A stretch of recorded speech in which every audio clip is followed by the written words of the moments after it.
ये कहानी एक ऐसी माँ के ऊपर आधारित है जो अपने बच्चों को एक एटिक के अंदर बंद कर देती है और फिर इन बच्चों के बीच में वहाँ पर क्या क्या होता है ये हम आज की इस एक्सप्लेनेशन में देखने वाले हैं। आज मैं जिस फिल्म को एक्सप्लेन करने वाला हूँ उसका नाम है फ्लावर्स इन एटिक और ये फिल्म 2014 में रिलीज हुई थी।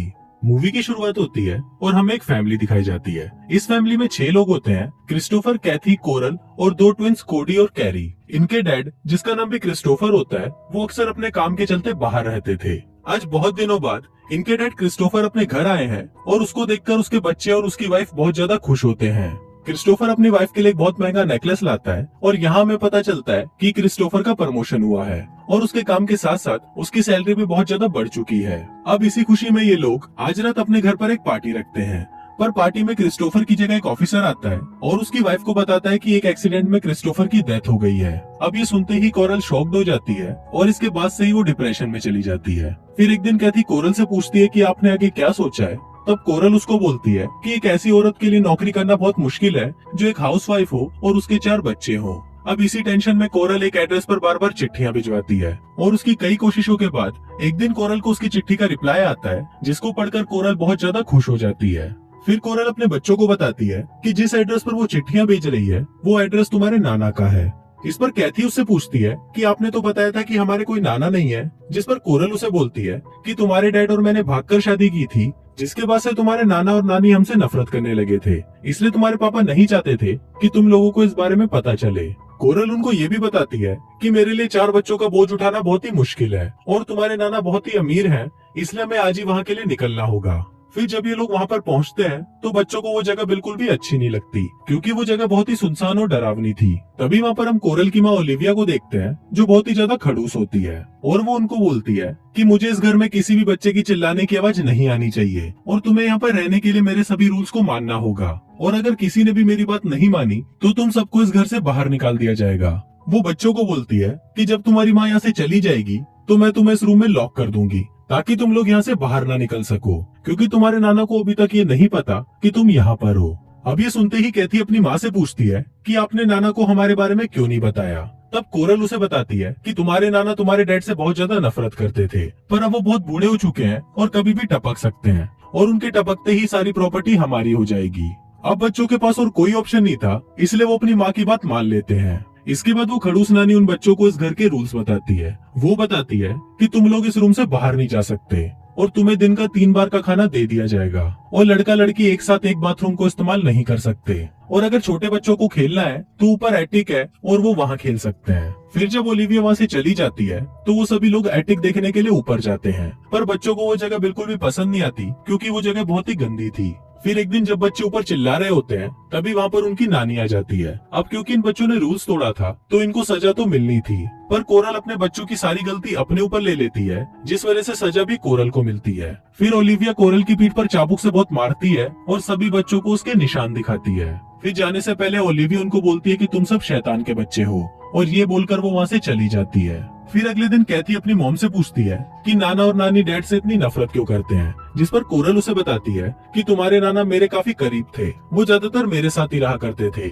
जिस वजह से वो तुम्हारी नानी को ज्यादा टाइम नहीं दे पाते थे और इसी कारण वो मुझसे चिढ़ने लगी। फिर एक दिन तुम्हारे नाना अपने भाई को यहाँ पर लेकर आए जो रिश्ते में मेरे अंकल लगते थे और उनके मॉम और डैड की डेथ हो चुकी थी। वो लड़का दिखने में बहुत ज्यादा अच्छा था, जिस वजह से मैं उसे पसंद करने लगी और फिर एक दिन हम दोनों ने भागकर शादी कर ली, जिसके बाद से तुम्हारे नाना ने मुझे जायदाद से निकाल दिया और वो हम दोनों से नफरत करने लगे।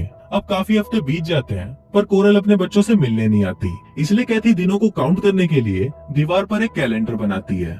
फिर एक दिन कोरल जब उन लोगों से मिलने आती है तो वो बहुत ज्यादा खुश लग रही होती है। फिर कैथी कोरल को बोलती है कि तुम नाना को हमारे बारे में कब बताओगी, जिस पर कोरल उसे बोलती है कि वो ऐसा कभी नहीं कर सकती, क्योंकि यहाँ पर आने से पहले कोरल और उसके डैड के बीच में ये बात हुई थी कि अगर तुम्हारा कोई भी बच्चा नहीं होगा तभी तुम इस घर में रह सकती हो, और मैंने उनको ये बोला था कि मेरा कोई भी बच्चा नहीं है। अब ये सुनकर कैथी को बहुत ज्यादा बुरा लगता है और उसे लगता है कि कोरल हमें यहाँ बंद करके अपनी जिंदगी आराम से जी रही है।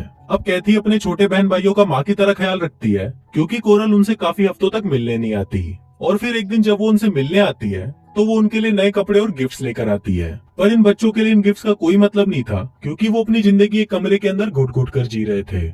इसके बाद कोरल उनको बताती है कि आज घर में एक पार्टी है जिसपे कैथी और क्रिस्टोफर उस पार्टी में जाने की जिद करने लगते हैं। अब कोरल इसके लिए मान तो जाती है, पर वो उनको बोलती है कि तुम लोगों को सब कुछ छुप कर देखना होगा, और वो उन दोनों को एक टेबल के अंदर छुपा देती है। फिर वहाँ कैथी देखती है कि उसकी माँ पार्टी में बहुत ज्यादा खुश लग रही है, और वहीं हमें कोरल के फादर भी दिखाए जाते हैं जो कि व्हील चेयर पर होते हैं। फिर जब पार्टी खत्म होने वाली होती है तो कैथी और क्रिस्टोफर अपनी माँ को किसी अनजान आदमी को किस करते हुए देखते हैं। ये देखते ही कैथी वहाँ से चली जाती है, पर क्रिस्टोफर को वो घर देखना था, इसलिए वो पूरा घर देखने के लिए चला जाता है। पर जब ये बात कोरल को पता चलती है तो क्रिस्टोफर की इस गलती पर कोरल उसे मारने लगती है। फिर एक दिन कैथी क्रिस्टोफर को एक गंदी किताब पढ़ते हुए देख लेती है, और फिर बाद में वो इस बारे में कोरल को बताती है, जिस पर कोरल उसे बोलती है कि लड़का और लड़की की बॉडी में उम्र के साथ साथ कई तरह के चेंजेस होते हैं, और ये बोलकर वो कैथी को एक ड्रेस पहनने के लिए देती है। फिर जब कैथी उस ड्रेस को ट्राई कर रही होती है तभी वहाँ पर क्रिस्टोफर आ जाता है, और कैथी को इस तरह देखकर उसके मन में फीलिंग्स जागने लगती है। लेकिन तभी वहाँ पर उनकी नानी आ जाती है, और उसको लगता है कि ये भाई बहन तो आपस में ही लगे हुए हैं। फिर ओलिविया कैथी को सजा के तौर पर उसके बाल काटने को बोलती है, और अगर उसने ऐसा नहीं किया तो उन्हें एक हफ्ते तक खाने को कुछ नहीं मिलेगा। पर कुछ टाइम बाद वो उनको खाने के लिए खाना दे देती है, पर वो रात को कैथी के बालों पर टार लगा देती है, जिस वजह से क्रिस्टोफर को कैथी के बाल काटने पड़ते हैं। पर इसी दौरान वो काफी ज्यादा क्लोज आ जाते हैं, और उन दोनों के लिए ही एक दूसरे में फीलिंग्स जागने लगती है। अगले सीन में हम कोरल को देखते हैं, जो अपने बच्चों से मिलने वहाँ पर 4-5 महीनों बाद आती है, और वो अपने बच्चों को बताती है कि उसने शादी कर ली है, और वो 4-5 महीनों से हनीमून पर थी, जिस वजह से वो उनसे मिलने नहीं आ पाई।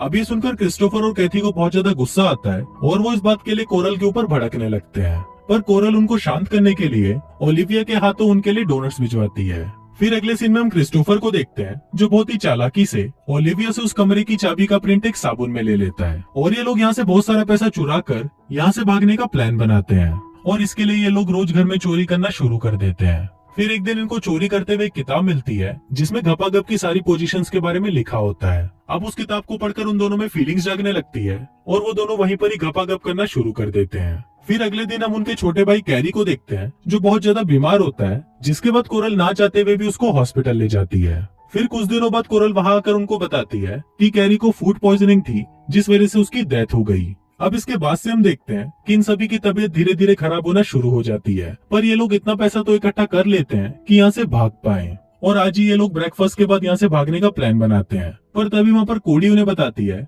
कि इस चूहे की मौत हो गई है, और ये चूहा वही डोनट खा रहा था जो उस दिन उनकी मॉम ने भिजवाए थे। अब ये सब देखकर हम व्यूवर्स को पता चलता है कि इनकी मॉम ही अपने बच्चों को मरवाना चाहती है, ताकि वो अपनी बाकी की जिंदगी अपने नए हस्बैंड के साथ आराम से जी सके।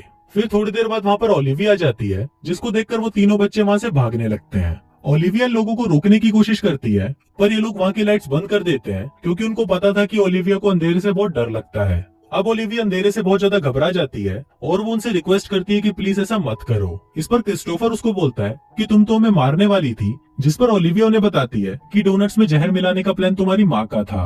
पर ये बात सुनकर उन लोगों को कोई फर्क नहीं पड़ता, क्योंकि उनके लिए उनकी माँ पहले से ही मर चुकी थी। फिर वो तीनों ऊपर से एक रस्सी फेंककर नीचे आ जाते हैं, और वहां से भागकर एक ट्रेन में चढ़ जाते हैं, और इसी के साथ ही ये फिल्म यहीं खत्म हो जाती है।